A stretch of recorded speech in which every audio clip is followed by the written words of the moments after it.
belated Hindenburg on her last flight sails over New York. These pictures, made from a Pathé News plane less than 4 hours before the tragedy, show the world's largest airship heading for Lakehurst, New Jersey. Over Newark's famous auto skyway, the airship was hailed by thousands who little dreamed it was their final glimpse of the Hindenburg.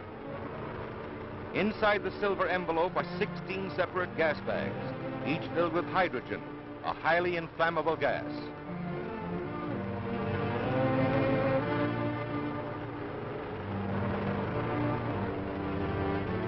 From the ground, you can see the forward control cabin from which the ship is operated.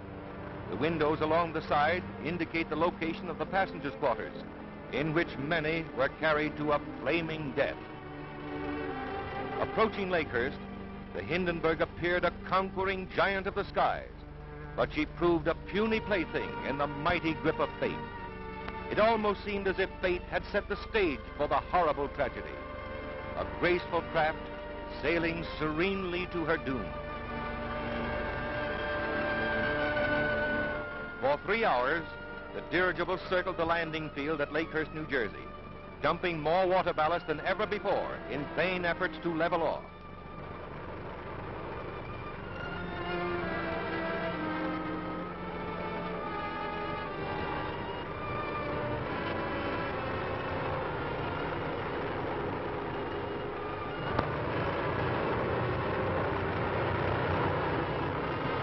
Again she dumps ballast, and a nervous tension grips those who are watching, for this is something unusual.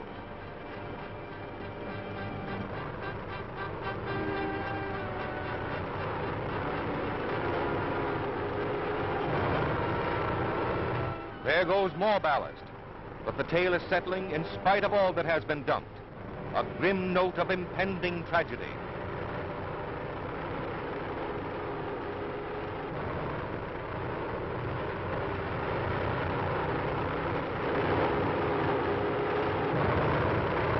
Finally, the landing lines are dropped.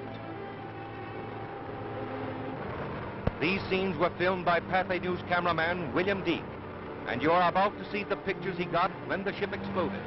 Those aboard leaping for life from a flaming inferno, the actual crash of the Hindenburg, an airship destroyed in less than half a minute.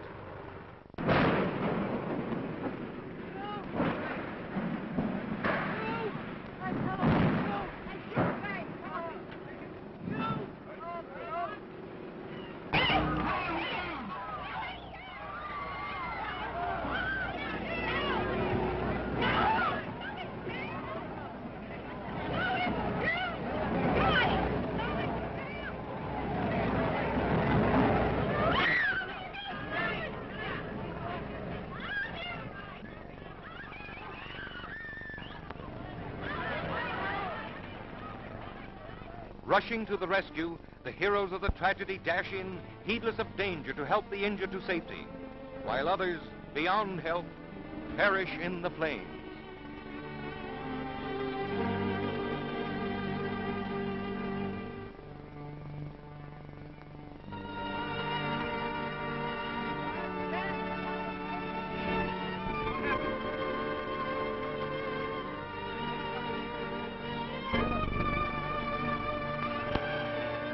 The blazing aftermath reveals the extent of the disaster, an inferno which became a flaming tomb, a twisted mass of the scorched skeleton of what was once a mighty airship.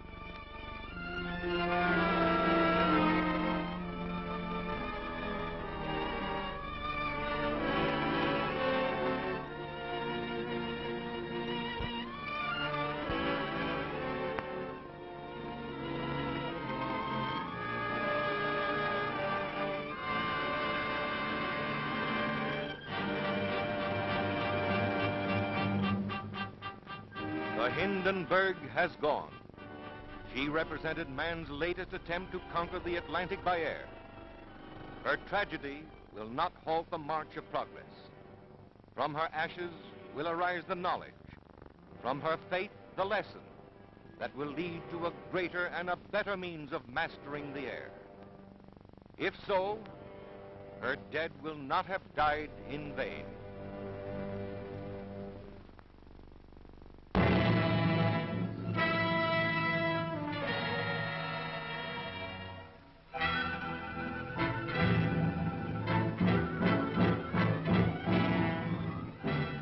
German Zeppelin Hindenburg, Queen of the Skies, seen here from a universal newsreel camera plane as it sped over New York to its tragic end at Lakehurst, New Jersey, now lies at the Naval Air Station a twisted mass of metal. Shortly after these pictures were taken, showing the great Skyliner saluting the millions watching it from below on its first trip of the season, the huge craft exploded while docking and blazed to a fiery end, taking the lives of almost half its 99 passengers and crew. Hours late on its trip from Hamburg because of headwinds, the Zeppelin had to ride out a thunderstorm along the Jersey coast before heading for the air station and nosing its way to the mooring mast. The wind is bad and the docking is a ticklish one, but it's all a thrill for the crowd of happy passengers eager to land after their transoceanic trip. Slowly the big ship warps in and the ground crews rush for the mooring line. In another 10 minutes or so, the great aircraft would have been snugly docked. But as the passengers crowded the windows to watch, a roar and a burst of flame near the big tail fins turned the ship into a flaming inferno.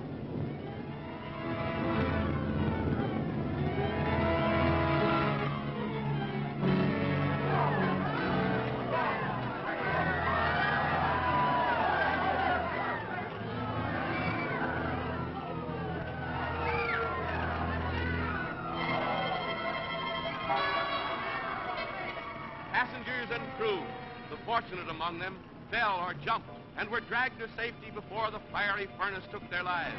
Heroic work by Navy and Army men risking their lives around the white-hot skeleton snatched more than one dazed and half-burned passenger from the blazing wreckage.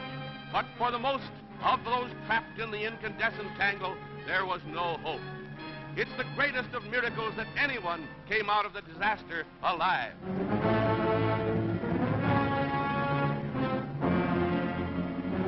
7 million cubic feet of inflammable hydrogen gas blazed up in less than a minute. The hundreds of tons of fuel oil burns for an hour or more, with its dense black smoke making a pall over the tragic scene.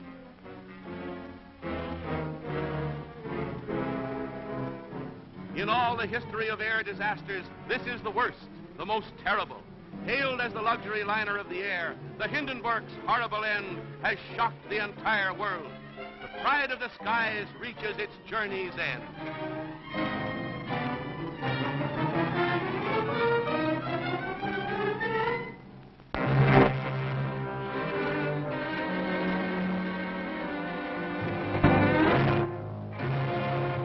A twisted, tangled mass of seared girders and bits of blackened fabric are all that remains of the proud luxury airliner Hindenburg that lies at the Lakehurst Naval Station. The death list is now 35, with 10, including Captain Pruss, still on the critical list.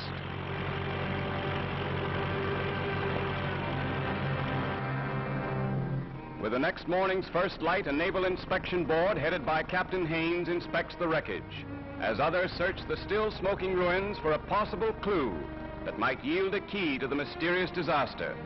The remains of the Hindenburg will not be moved until the arrival of Germany's expert, Dr. Hugo Eckener, who heads a commission that will conduct an investigation simultaneously with the Department of Commerce.